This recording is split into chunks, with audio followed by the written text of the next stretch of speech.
Juan, sabi ko nga, sobrang welcome ang City of God, iniwan din ako. Love of month pa naman ngayon, pero nag-iiwan pala sila. Joke. Hindi po, sila po ay attend ko sa Pastors Conference po sa Panabo, Mindanao. So, sila po ay nagbabayland, kaya need po nila yung ating prayers. No? Hindi po sila sumakay ng aeroplano, nagkotse lang sila. Lalo na po yung kanilang driver, ang ating mahal na bishop. Siya po yung, kahit sa isang driver, back and forth. Kaya pag-pray po natin yung safety po nila na biyabiyahe. Safe and sound po sila na makarating sa Panabo at safe and sound din po na makauwi po dito sa atin. So, sana po, samahan niyo ako, no, hanggang Miyerkules. Di ba po, month ng March, hindi po ako tatayo. Sila lang kasi pinadiretso po ako ni Bishop, Santa Ignacia, Sabit. Yun po. Tapos, may speaking engagement pa tayo sa malaking youth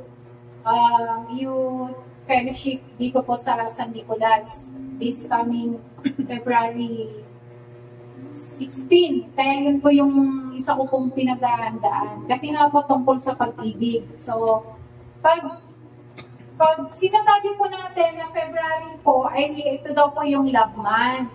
No, marami pong naka-wear ng red, dahil sila po ay in love. Di po ba? Sino po ba in love dito?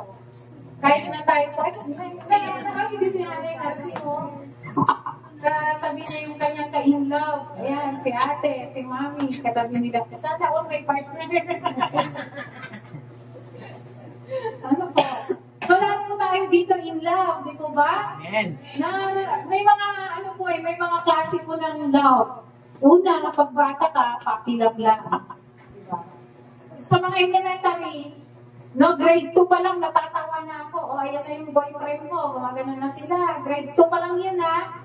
So, may puppy love. Yung parang lang, tinutok sa tukso, ganyan, away bate, yun daw pang puppy love. Pagdating daw ng high school, yun daw yung crush love. Ayan. Naamoy mo lang daw, parang nanginginig na yung buong katawan mo. Ayan. Dahil na-crush mo siya. No? Pagdating ng college, nagkakaroon na ng romantic love. Ayan na. May boyfriend na, may girlfriend na, seryosohan na sa relasyon na parang mag-asawa na. Yan, nagkakaroon ng romantic love. Pagdating daw ng pag nag-asawa na sila, wala na daw love. Dahil yung yung kapapi love mo, yung crush love mo, yung romantic love mo, pagdating daw sa kasalan, sakalan na raw. No? Siya na daw yung kaaway mo, gabi-gabi, araw-araw, yan, wala ka nang magagawa kasi siya na yung katabi mo sa pagtulog, kasalo mo sa pagkain. Pero may ibabahagi po ako sa inyo na sa gabing ito na it's all about love. Tungkol po sa atin ito. Dito po sa libro po ng Mateo,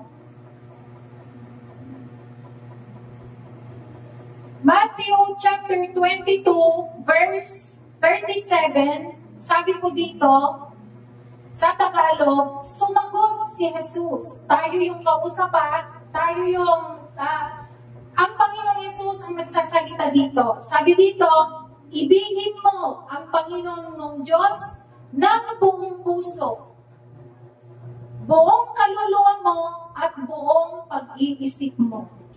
Sa King James Version, sa English version, sabi mo doon, love your God with all your heart, with all your soul, and with all your mind.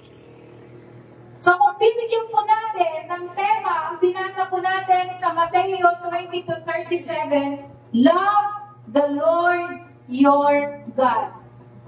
Sa Tagalog, ibigin mo ang Panginoong Diyos. Paano ba natin iniibig ang Panginoong Diyos? Tama po ba na palasimba tayo? Doon mo na may papakita na iniibig mo ang Diyos. Tama po ba na pag nagbigay ka sa kapwa mo,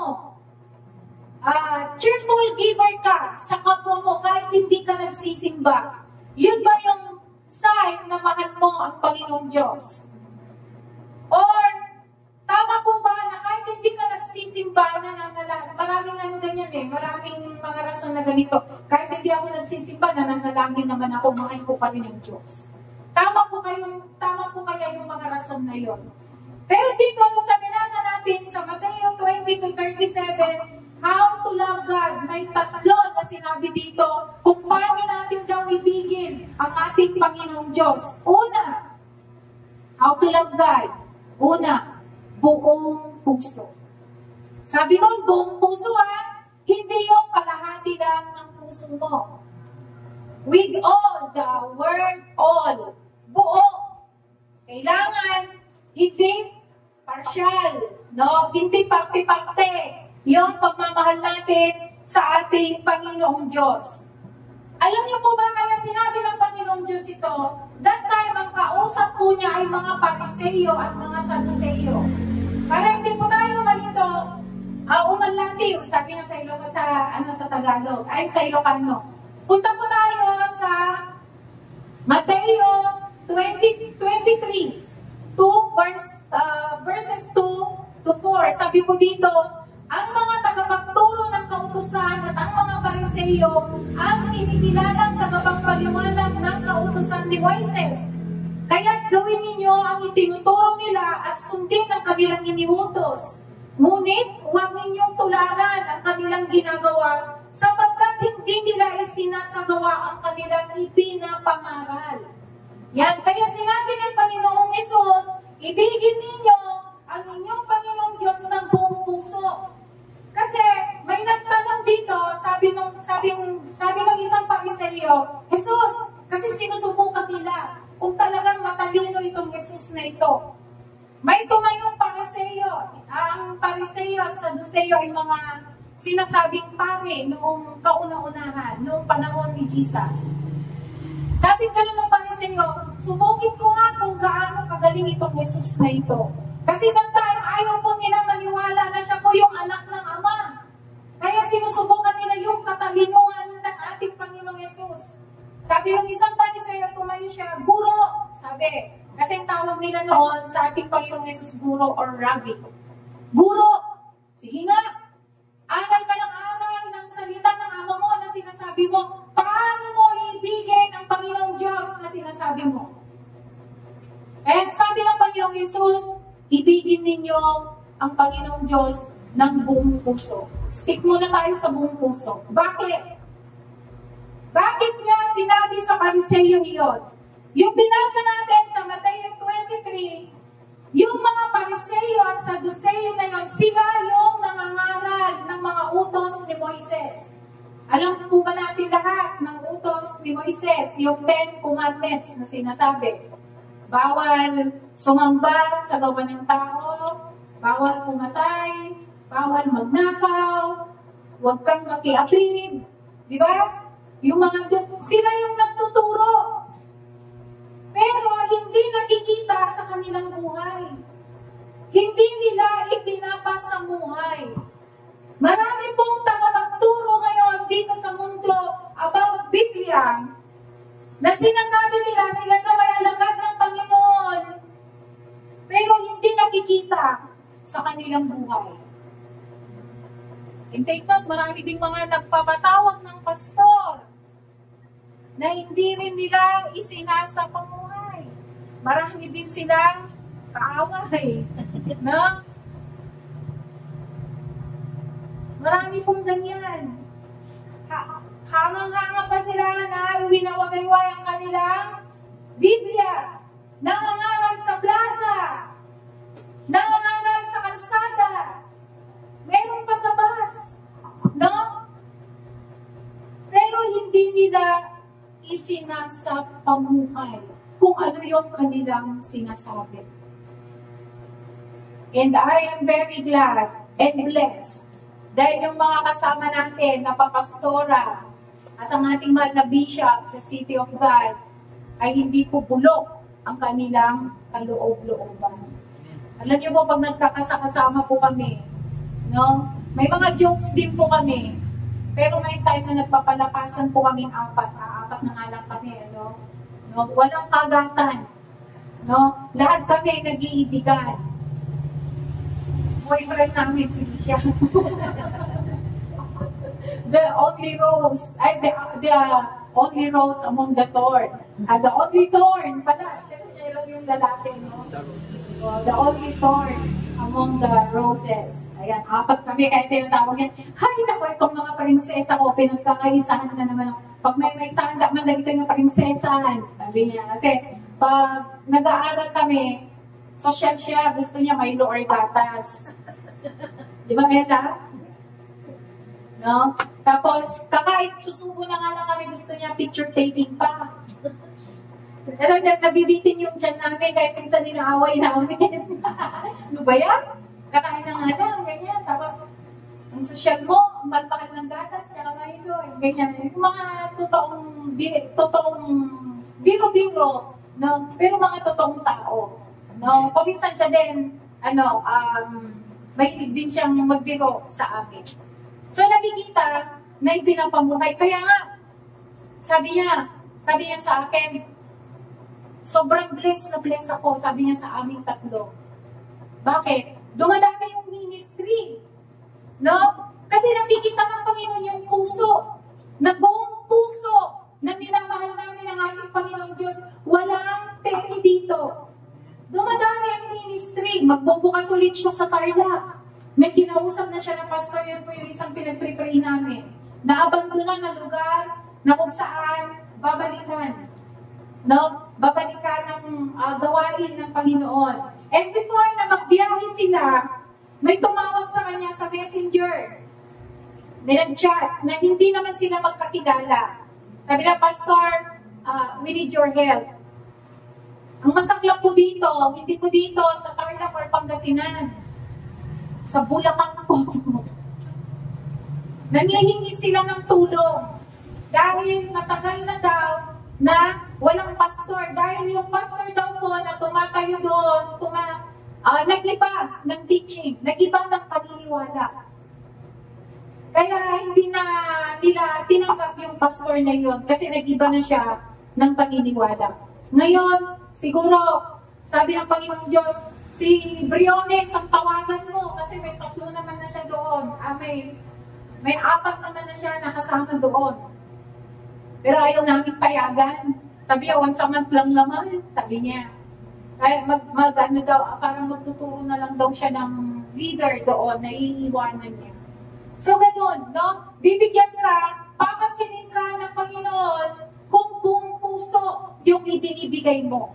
Hindi na tulad ng mga Pariseo, mga ibang mga ngaral, na tayo sila ng tayo sa likod ng pulpito, pero hindi nila ipinapamuhay kung ano man yung sinasabi nila. Sabi nila, magsisi kayo sa inyong mga kasalanan.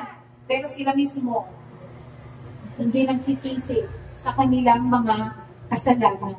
Kaya, kung nangangaral po tayo, hindi lang naman kami mga papastoran dapat mangaral, lahat po tayo. Mula nung tinanggap mo ang ating Panginoong Jesucristo, ikaw ay isang preacher na.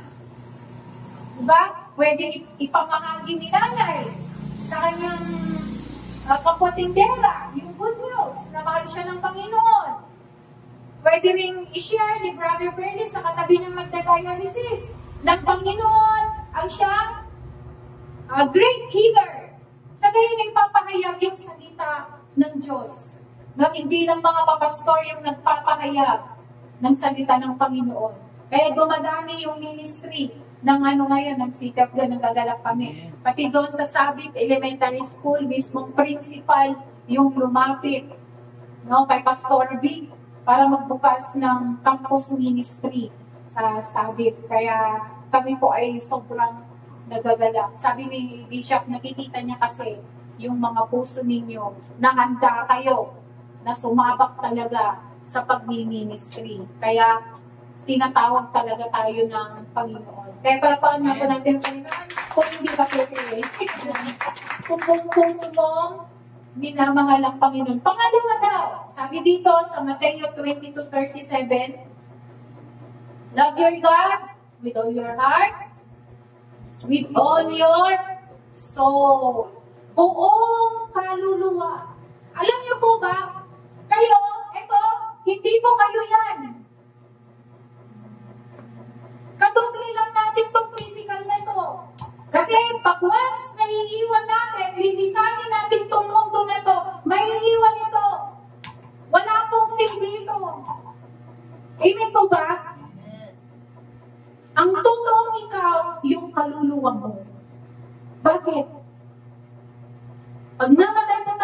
ang haharap, hindi po ito. Ang haharap, yung kaluluwa mo. Ang magkikipag-usap sa ating Panginoong Hesus, pagdating ng araw na yon, hindi ang physical mo, kundi ang kaluluwa mo. Yun ang ma-judge kung saan pupunta ang kaluluwa mo, sa langit ba o impyerno. Kaya sinabi ng Panginoong Hesus na, love your God with all your soul. Sa Mateo 23, 6-7, sabi ko dito,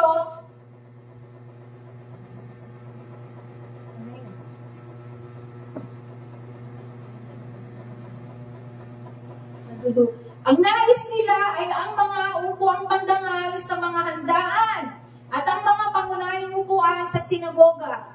Gustong-gusto nilang binabati sila sa mga palengke at tawaging guro. Diba? Papansin sila. Gusto nila na sila yung naaangat. Pag hindi mo na pinansin, gusto nila VIP. Yan yung mga ibang tagapagturo. So, paano haharap yung kaluluwa nila? Paano haharap na malinis yung kanilang soul, kanilang kaluluwa sa Panginoon kung ganon? Di ba? Kung ganon yung mga asal ng mga tagapagturo nito. Kaya alam nyo, mahal pa rin po tayo ng Panginoon dahil dito, pinapaalala sa atin na ibigin mo ang Panginoon ng buong kaluluwa mo. Huwag yan yung physical ang binubusog mo. Tumataba tayo. Naging mas tagkamot. Diba? Na naging mas tisida. Lumalakas ka, physical, kumusta po ang kaluluwa mo? Napapakain po ba natin ang kaluluwa natin? Na balang araw, yun ang haharap po sa ating Panginoon. Yung kaluluwa natin, yun yung nagpapahayag na tayo. Diba? Kung ano yung gusto ng kaluluwa mo, yun ang gusto ng katawan mo. Kung gusto ng kaluluwa mo na pumunta ka sa kasalanan, yung physical mo, pumupunta sa kasalanan. Yun yung parang parang konsensya na sinasabi, ang magiging-gimong tata, nagmayang tatatibatang Quiapo. Yun ang gagawin ng physical mo ngayon. Imbis na uupo, makikinig kay pastor, imbis na tatayo, itataas ang kamay, kasama ng song leader, ang sabi ng kaluluwa mo, manunod ako kay Tando. So, ang gagawin ng physical mo, uupo ka sa harapan ng TV, manonood ng Batang Quiapo. Bakit? Hindi po malusog ang kaluluwa natin. Bakit hindi malusog ang kaluluwa natin? Kulang po tayo sa pagbabasa ng Biblia. Kulang po tayo sa ating devotion. Kulang sa panalangin.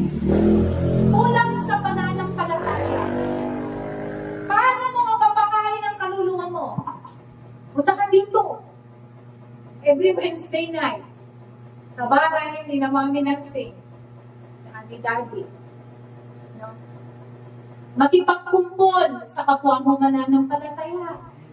Hindi sa ibang kumpulan yan. Diba? Makipagmarites sa kapwa mo mananampalataya. Hindi sa ibang maritesan yan. Kababay na ako, inagdaw tayo, di barangay hall. Meron ganyan. May mga mananampalatayang ganyan. Imbis na peacemaker, imbis na sila yung nag-aayos ng gulo, sila yung pinapasok mo. No, bakit? Payat yung kanilang kaluluwa. Kaya, mga kapatid, huwag lamang buong puso yung pagbibigay natin ng love sa ating Panginoon, kundi maging ang ating buong kaluluwa. Mas importante po na pakainin natin ang ating kaluluwa kaysa sa ating physical. Kasi inuulit ko po, ang ating kaluluwa, yun yung nagre-represent na ikaw. Ang physical natin, kadoble lang natin yan. Dahil itong physical na to, walang kabuluhan nito. Pag ikaw ay ilalagay na sa 7 feet under the ground. No, yung kaluluwa natin, yun ang haharap sa ating Panginoong Jesus. Pangatlo at panghuli, paano mo daw ibigin ang ating Panginoong Diyos?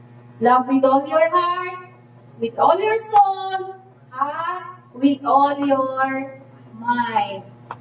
Buong isip, no? Buong kaisipan natin ay kailangan natin na ibigin ang ating Panginoong Jesus.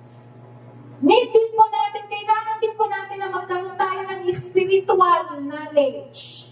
Alam niyo po si Solomon, ang sabi ng Panginoong Diyos sa kanya, nung siya ay naging hari, ano yung gusto mong ibigay ko sa iyo? Sabi ni Solomon, halos nandito na sa akin, Panginoon, ang gusto mong ibigay mo, katalinuhan na nagmumula sa iyo. Kung paano po mapamahalaan ang bansang Israel. Kasi kung walang katalinuhan na nagmumula sa ating Panginoong Yesus, mawawasak hindi lamang ang physical mo, pati ang kaluluwa mo. Sabi nila, di ba, patalastas po tayo, natuturuan daw ang puso. No, halimbawa, yung may mga kasi, may mga magulang na may gusto silang i-partner sa'yo na ayaw mo. Pero sabi nila, natuturuan ng puso. Sabi nila. Bakit natuturuan ng puso? Kasi, andyan yung utak. Andyan yung pag-iisip natin. Oo nga. Siya yung nagbibigay ng, siya yung breadwinner namin.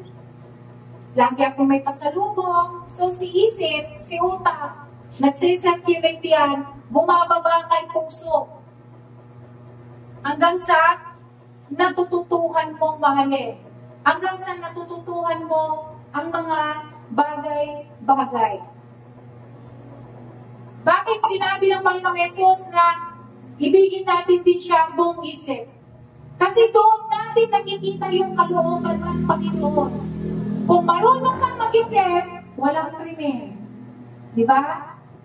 Kung minamahal mo ang Panginoong Yesus ng buong kaisipan, walang away po sana na mangyayari.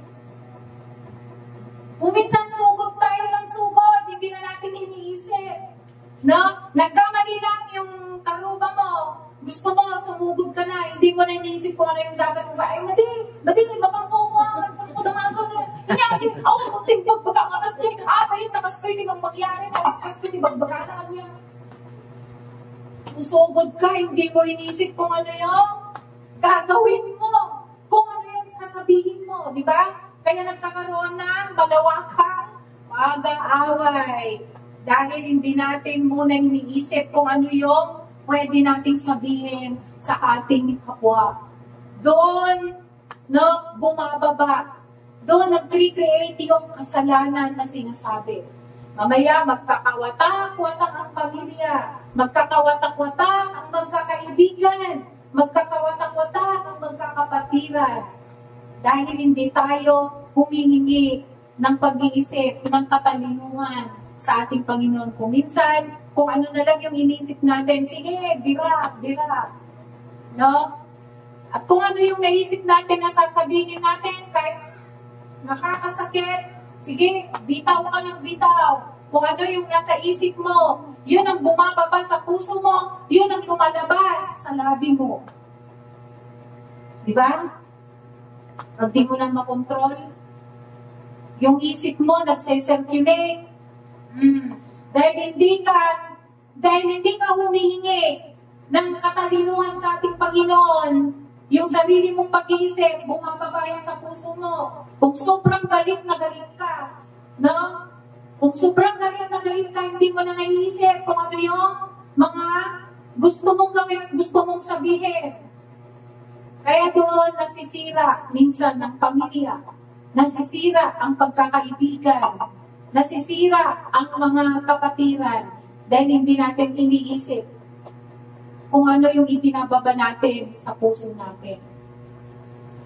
Kung mahal mo ang Panginoon, ng buong pag-iisip, may peace. Di ba? May peace. Kahit na sinisiraan ka na, no? Kahit na sinisiraan ka na dahil sa humingi ka ng katalinuhan sa ating Panginoon, binibigyan ka niya ngayon ng peace. No? Abay ang isuda.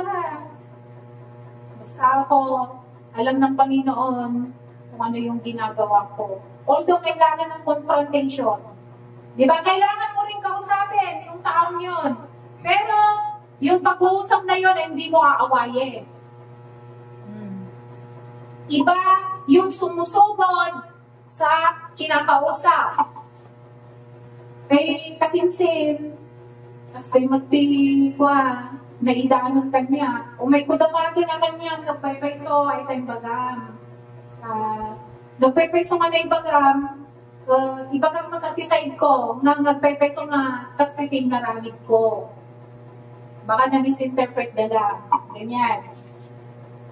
Pero pag hindi ka humingi ng katalinuhan sa ating Panginoon, ay agpinglanggat kayo, ibagbaga kayo nakasahan. Aga-apa kayo. Pag walang katalinuhan ko, yung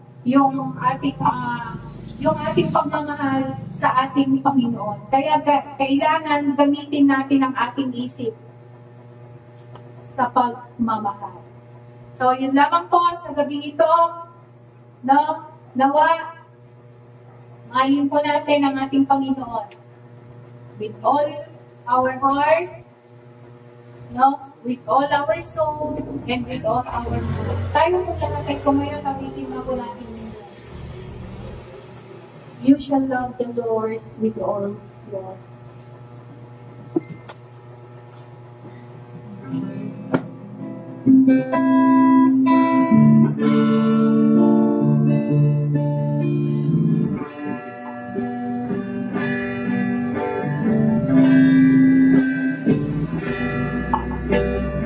You shall love the Lord with all your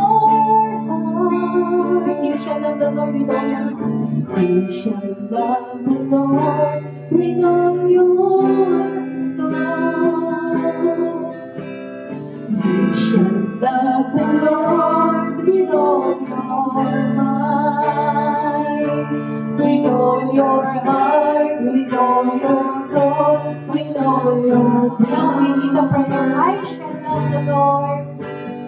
I shall love the Lord with all my heart. I shall love the Lord with all my soul. I shall love the Lord with all my soul. I shall love the Lord with all my mind. I shall love the Lord with all my mind, with all my heart, with all my soul, with all my mind. Oh Lord, I love you. Oh Lord, I love you. For all the things you are. Oh Lord, I love you. For all the things you do. Oh Lord, I love you. For let me love you more. With all my heart, with all my soul, with all my mind. Oh Lord, I love you. Oh Lord, I love you. For all the things you are. Oh Lord, I love you. For all the things you do. Oh Lord, I love you. Help me love you, Lord, with all my heart, with all my soul, with all my mind. Thank you, Jesus. Panginoon, sa gabing ito, patuloy ka namin pinupuri at pinapasalamatan. Salamat sa pag-ibig, Father of God. Panginoong Jesus, na patuloy niyo pong iginagawad po sa bawat anak po ninyo na narito. Kahit Panginoon, minsan kami ay nagpumulang, minsan kami ay tinatamad sa pagpuri sa iyo. Minsan gusto na namin tumigil sa pagpapatuloy upang pagpapanampalataya sa iyo. Ngunit salamat sa laging pagpapaalala mo po sa amin na isang araw kami ay haharap. Ang kaluluwa namin ay haharap sa iyo. At doon, Panginoon, kami ay natatakot na tumigil. Dahil ang gusto namin, ang goal po ng bawat isa ay makasama ka balang araw. Salamat sa inyong mga salita na siyang patuloy na nagtuturo sa amin upang kami ay patuloy na sumunod sa inyo. Mahirap man ang lakaran, mahirap man ang daan, ngunit salamat sa kalakasan na ibinibigay niyo po sa bawat isa. Salamat, Lord, sa unending love, sa unconditional love na ibinibigay mo, Panginoong Yesus, sa bawat isa sa amin. Salamat sa pagyakap, sa mga oras, Lord, na nakakailangan ka namin. Salamat sa mga blessing mo. Salamat sa mga prayers na tinukol mo, hindi mo tinukol. Salamat sa mga promises mo sa amin na kahit kailan ay hindi mo kami iiwan. Na kahit mahirap ang buhay, Panginoon, ngunit hindi mo namin maramdaman. Dahil, Lord, sa magandang blessing na ibinibigay mo sa bawat isa sa amin. Kaya, Lord, nandito po kami sa inyong banal na harapan, humihingi ng tulong, Panginoon, upang ikaw ay aming ibigin ng aming buong puso, buong kaluluwa, at ang aming buong pag-iisip. Kung minsan, Panginoon, mahirap na ibigin ka, dahil ang tukso dito sa mundo, Panginoon, Lord, yun ang umihina sa amin papalayo sa inyo. Kaya kami po ay nagsusumamo, Panginoon. Kami ay humihingi sa inyo ng tulong. Naturuan mo po kami kung paano ka namin ibigin ng totoo. Maging ang aming buong kalakasan, Panginoon, ang aming buong pangarap ay nais namin ibigay sa inyo at kayo po ang makunang po sa buhay po ng bawat isa. Salamat, Panginoon, dahil Lord, kayo po unang nagturo sa amin kung paano po kami umibig. Kaya Lord, wala bang material, wala bang malaking pinansyal kaming ibinigay sa inyo. Ngunit, Panginoon, tanggapin niyo po ang aming mga buhay. Tanggapin niyo po ang aming mga puso. Lord, sa umiibig po sa inyo, yan po yung maibibigay po namin, mai-offer po namin sa inyo. Maging, Lord, ang aming mga oras, Panginoon. Tanggapin po ninyo, Panginoon. And we want to say, Father of God, we want to say, Lord, we want to say, Jesus, we want to say, Holy Spirit, that we love you. We love you, Father God. We love you, Jesus. We love you, Holy Spirit, with all our heart, with all our soul, and with all our mind. Patuloy, Panginoon, na kayo pong kumilos po sa bawat isa hanggang sa matapos po ang gawain. Ang aming sila. Ito pong aming dalangin sa pangalan po ng aming Panginoon Jesus. Amen.